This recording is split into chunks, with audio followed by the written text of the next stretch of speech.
How are you. Welcome to my YouTube channel BMS first year. देखिए आज हम अष्टांग नृत्य का जो 5 चैप्टर पढ़ रहे थे उसका फाइनल पार्ट है। आज हम मध्य वर्ग को कंप्लीट करेंगे अपना। हमारा इससे पहले जो मध्य वर्ग है वो 9 पार्ट के अंदर हमने पढ़ाया है, आप देख सकते हैं जाकर, डिस्क्रिप्शन बॉक्स में उसका लिंक मिल जाएगा। देखिए स्टार्ट करते हैं मध्य वर्ग। जो खरजूर मध्य के गुण, मतलब जो खरजूर यानी कि डेट्स, जो डेट्स होती हैं उनसे जो बना हुआ मध्य होता है उसके गुण कैसे होते हैं। द्राक्षा मध्य से कम गुण वाला वातकारक और गुरु होता है। जो ग्रेप्स, मतलब जो हमने ग्रेप्स से बनाया था, मैंने प्रीवियस वीडियो में को पढ़ाया है, जो ग्रेप्स से बनाया गया मध्य था यानी कि वाइन जो ग्रेप्स से बनाई गई थी उससे कम गुण वाला होता है और वातकारक होता है और गुरु होता है।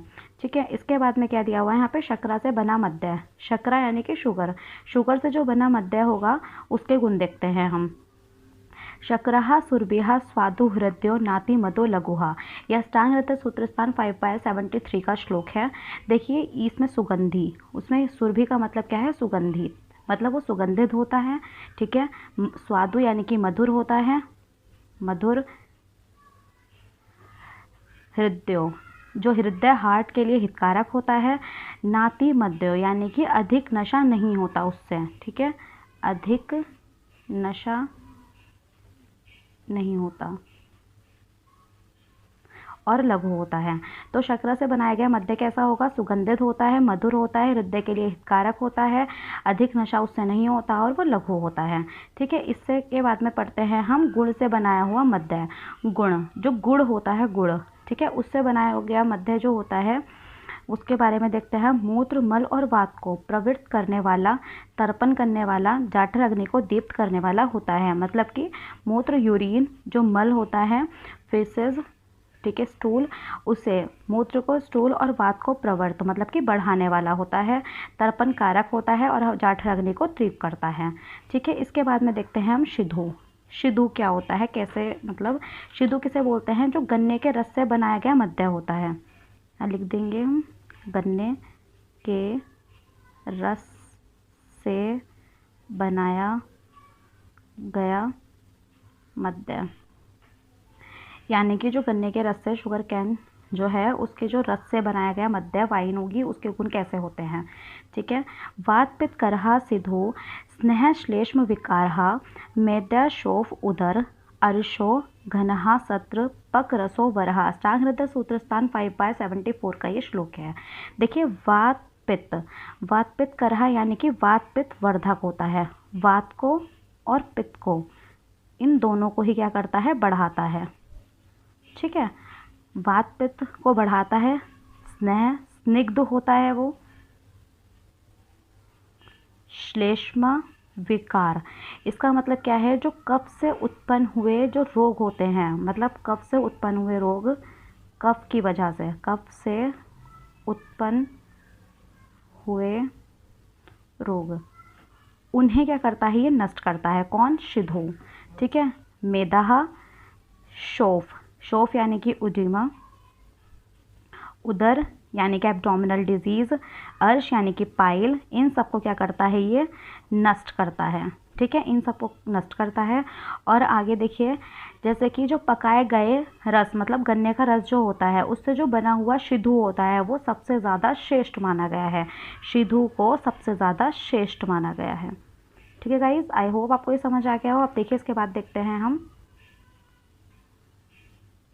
देखिए इसके बाद आता है मध्य आसव। मध्य आसव क्या होता है, मधु, जो हनी होता है, मधु से बना मध्य, जो मधु से बना हुआ आसव होता है ना, आसव तो मध्य है ये। देखिए जो मधु से बना आसव है, ठीक है, उसे देखते हैं उसके अंदर कैसे गुण होते हैं। छेदी, मध्य आसव, तीक्ष्णो, नह पीनस कास चित। अष्टांग नृत्य सूत्र स्थान 5/75 श्लोक है ये।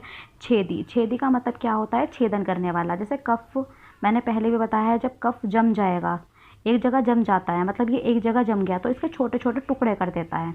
ठीक है, कफ के छोटे छोटे टुकड़े करना मतलब छेदन कर देना। ठीक है, जो मध्य आसव होता है वो तीक्ष्ण होता है। मह, मैंने प्रीवियस वीडियो में बताया है, मह का मतलब पॉली यूरिया। ठीक है, पीनस यानी कि राइनेटिस, रनिंग नोज, कास यानी कि खांसी, जित, इन सबको ये जीतता है यानी कि इन सबका नाश कर देता है, इन सबको खत्म कर देता है। मध्य आसव। ठीक है, अब हम देखते हैं शुक्त के गुण। शुक्त के गुण पढ़ने से पहले हमें शुक्त का पता होना ज़रूरी है कि शुक्त होता क्या है। देखिए, कंद मूल मतलब कंद मूल और फल, कंद मूल या फल, इन सबको तेल नमक को द्रव में डालकर, जो हम इन सब मतलब जो कंद मूल फल आदि जो होते हैं, तेल नमक द्रव में डालकर हम इनका फर्मेंटेशन करते हैं। क्या करते हैं? फर्मेंटेशन। ठीक है, फर्मेंटेशन करेंगे तेल नमक के साथ में। जब इनका फर्मेंटेशन किया जाता है तो उसे क्या बोलते हैं? शुक्त बोलते हैं। ठीक है, अगर शुक्त को यदि गुड़ या फिर गन्ने के रस या फिर मद्य, अल्कोहल या द्राक्षा यानी कि ग्रेप्स के द्रव्य में बनाया जाता है, मतलब इनके द्रव्य में बनाया जाएगा, तो उसका नाम क्या हो जाता है? देखिए, अगर गुण के द्रव्य में बनाया गया है मतलब, तो उसका नाम हो जाएगा गुण शुक्त। ठीक है, अगर गुण के द्रव्य में बनाया मैंने उसे, गुण के द्रव्य में, तो उसका नाम हो जाएगा गुण शुक्त। ठीक है, अगर मैंने मद्य के या फिर ईशु यानी कि शुगर केन उसमें बनाया तो क्या आ जाएगा? ईशु शुक्त। ठीक है, ऐसे इसके नाम रखे जाते हैं। अब देखिए, इसके अब गुण देखते हैं हम। अब तो हमें समझ आ गया कि होता क्या है। फर्मेंटेशन किया जाता है कंद मूल फल नमक और तेल के साथ में, तो उसे फर्मेंटेशन करने के बाद में क्या बनता है? शुक्त। अब इसके गुण देखते हैं। रक्त पित्त कफ उत्क्लेदिक शुक्तम वात अनुलोमन। देखिए, जो रक्त पित्त ये क्या करता है? रक्त पित्त और रक्त पित्त कफ को ये ढीला कर मतलब बाहर निकालता है। ठीक है, ढीला कर कर बाहर निकालता है। और वात अनुलोम मतलब कि जो वात होती है, वात को उचित मार्ग से मतलब सही जगह से निकालता है ये। ठीक है, और उष्ण, देखिए यहाँ पे ये अति उष्ण, तीक्ष्ण, रुक्ष, अम्ल और हृदय के लिए हितकारक और रुचिकारक मतलब रुचि, खाने के अंदर रुचि को पैदा करता है। सरम, पूरे शरीर के अंदर फैलता है। दीपनम, जाठर अग्नि को तीव्र करता है। शिशिर, स्पर्श, छूने में ठंडा होता है। ठीक है, और पांडु, अनीमिया, जो अनीमिया रोग होता है, पांडु यानी कि अनीमिया रोग। कृमि यानी कि वॉर्म, इन सब को क्या करता है? ये नाश करता है, मतलब इन सब चीज़ों को खत्म करता है। शुक्त के गुण क्या करता है? ये रक्त पित्त और कफ को उत्क्लेदन करता है, यानी कि ढीला कर बाहर निकालने में के लिए प्रवृत्त करना, मतलब बाहर निकालता है, बात को सही डायरेक्शन में निकालता है।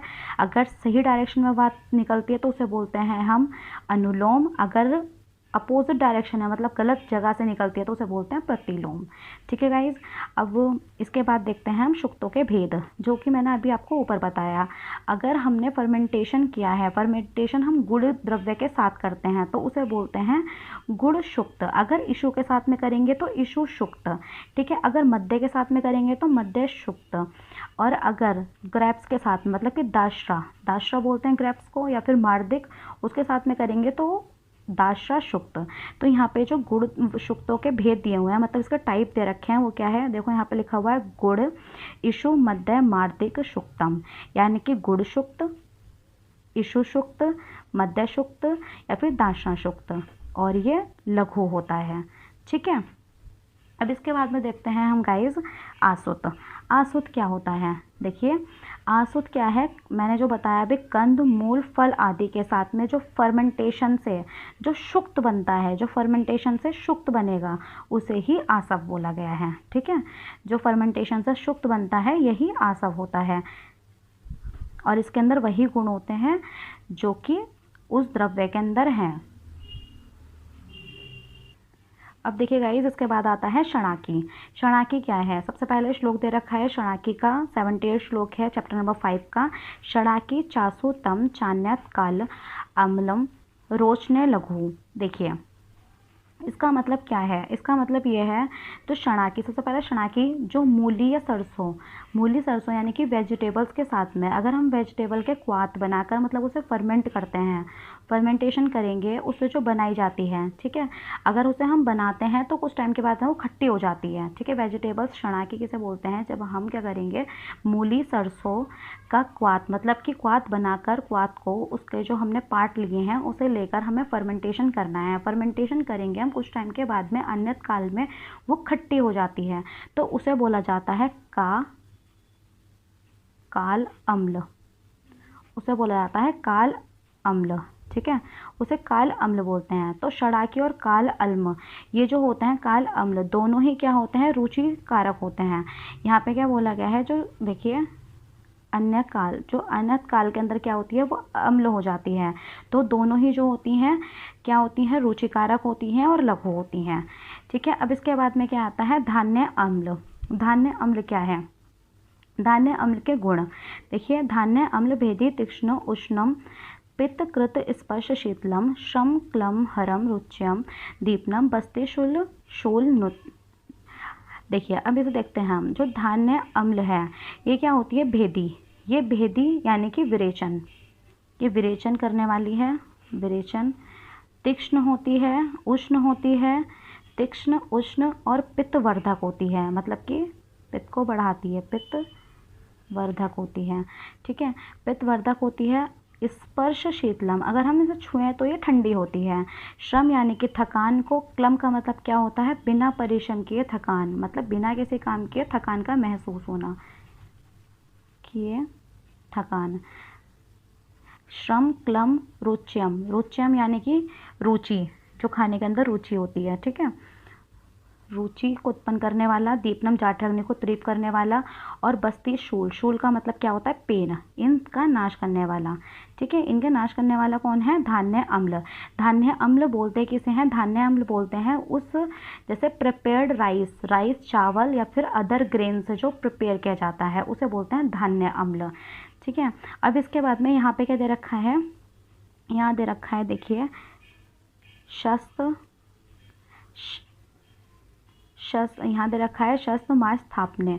ये जो दे रखा है इसका मतलब देखिए स्थापन, इसका मतलब होता है निरोह, ठीक है, निरोह होता है मतलब निरोह बस्ती में प्रवेश करने वाला, ठीक है, मतलब बस्ती जो बस्ती होती है उसके अंदर प्रवेश करवाते हैं इसे, ठीक है। हृदय के लिए लाभदायक होता है, लघु होता है और वात कफ हरम, मतलब वात और कफ को क्या करता है? इनका नाश करता है। अब इसके बाद में आता है हमारा सोवीर कतुष ओदक अम्ल के गुण। इसके अम्ल के गुण देखते हैं हम। इसके अम्ल के गुण देखिए क्या है? इसके अम्ल के गुण जो है बिल्कुल जो धान्य अम्ल पढ़ा है हमने उसके समान होते हैं पहले तो, ठीक है, लेकिन ये जो होता है कृमि, कृमि यानी कि वर्म, हृदय रोग, गुल्म ट्यूमर, अर्श, अर्श यानी कि पाइल, पांडु अनीमिया, इन सब रोगों को क्या करता है? ये नाश करता है, इन्हें नष्ट करता है, ठीक है गाइज। अब इसके बाद में देखिए ये 81 श्लोक था हमारा। अब इसके बाद देखते हैं हम, अब ये लास्ट टॉपिक है हमारे चैप्टर का, मूत्र वर्ग। देखिए मध्य वर्ग खत्म हो गया हमारा, मूत्र वर्ग में देखते हैं। मूत्रम गो अजवी महिषी गजा अश्व ओष्ठ खर उद्वम। पहले इसका मीनिंग समझते हैं हम, इसका मीनिंग क्या है। देखिए जो गाय, गो का मतलब क्या है? मूत्र, गाय, यानी कि पहले हम पढ़ चुके हैं सब, गाय। और अजा, अजा का मतलब क्या होता है? बकरी, बकरी, ठीक है। और अवी, अवी का मतलब क्या है? भेड़, ये मैं सब कुछ बता चुकी हूँ आपको पहले भी, भेड़। अब महिषी यानी कि भैंस। गजा का मतलब क्या होता है? गज का मतलब होता है हाथी, हाथी। अश्व का मतलब क्या होता है? घोड़ा। और ओष्ठ का मतलब होता है ऊंट, ठीक है, ऊँटनी, ठीक है। और खर यानी कि गधा, गधा, ठीक है। जो इनका मूत्र होता है, इन सबका, गाय का, बकरी का, भेड़ का, भैंस का, हाथी का, घोड़े का, ऊँट का, ठीक है, या गधे का, इनका जो होगा मूत्र जो होगा वो पित्तवर्धक होता है, मतलब पित्त को बढ़ाता है, पित्त होता है उसके अंदर, पित्तवर्धक होता है, रुक्ष होता है, तीक्ष्ण होगा, उष्ण होता है, ठीक है, लवण लवण होता है, और अनुरस, अनुरस का मतलब क्या होता है, मुख्य रस के बाद जिसका ज्ञान हो, अनुरस बोलते हैं, अनु का मतलब होता है बाद में, अनुरस यानी कि मुख्य रस का जिसका ज्ञान मतलब बाद में हो, ठीक है, और कटु होता है। अब इसके बाद में यहाँ दे रखा है गाइज कृमि यानी कि वॉर्म, शोफ, शोफ यानी कि उदिमा, उदर यानी कि एब्डोमिनल डिजीज़, आन्हा, आन्हा का मतलब क्या होता है, पेट फूलना, शूल यानी कि पेन, और पांडु अनीमिया, कफ अनिलान, मतलब कि जो कफ होती है वायु, देखिए यहाँ पे गुल्म दे रखा है, आरुचि, विष, जहर, जहर, इन सबको क्या करता है, ये नष्ट करता है, इन सबको जीत लेता है और इन सबको नष्ट करता है, ठीक है। देखिए गाइस, इसका मतलब, चलो इसका मतलब बता देती हूँ, इसका मतलब होता है हमारा ल्यूकोडर्मा, कुष्ठ पता है आपको, स्किन डिजीज़, अर्श भी पता है। देखिए ये लघु होता क्या है मूत्र वर्ग में, मूत्र वर्ग जो बताया मैंने आपको, गाय, बकरी, भेड़, भैंस, हाथी, ऊँटनी, गधा, इन सब के जो मूत्र होंगे वो क्या होते हैं, पित्तवर्धक होते हैं, रुक्ष होते हैं, तीक्ष्ण होते हैं, उष्ण होते हैं, ठीक है। और क्या कहते हैं, अनुरस, लवण होते हैं, अनुरस जिसका ज्ञान बाद में होता है, कटु होते हैं। और किस चीज़ों का ये नाश करते हैं, किन चीज़ों का नाश करते हैं ये, वॉर्म का, ठीक है, शोफ ओडिमा का, उदर रोग का, आन्हा का, पेट फूलता है, पेन का, दर्द का, कफ का, वायु का, गुल्म का, आरुचि, खाने के अंदर जो आरुचि वगैरह होती है उसका, विष पॉइजन का, और इश्त्र, इसका मतलब क्या होता है, ल्यूकोडर्मा, और कुष्ठ, स्किन डिजीज, अर्श, पाइल, इन सबको ये जीतने वाला होता है, यानी कि इन्हें नष्ट करता है, और ये लघु होते हैं। यह अष्टांग हृदय सूत्र स्थान 5/83 का श्लोक, 83 श्लोक है ये सबसे लास्ट टॉपिक था हमारे इस चैप्टर में, 5th चैप्टर में। अगर आपको कोई भी प्रॉब्लम हुई हो गाइस तो आप मुझे कमेंट बॉक्स में लिख के बता सकते हैं, और आपको नेक्स्ट चैप्टर कौन सा चाहिए आप मुझे ये भी बता सकते हैं, ठीक है guys. Thank you so much. अगर आपको मेरी वीडियो पसंद आई हो तो प्लीज़ इस वीडियो को लाइक करें, मेरे चैनल को पर अगर नए हैं तो सब्सक्राइब करें, और बेल आइकन को प्रेस करना नहीं भूलें। Thank you so much.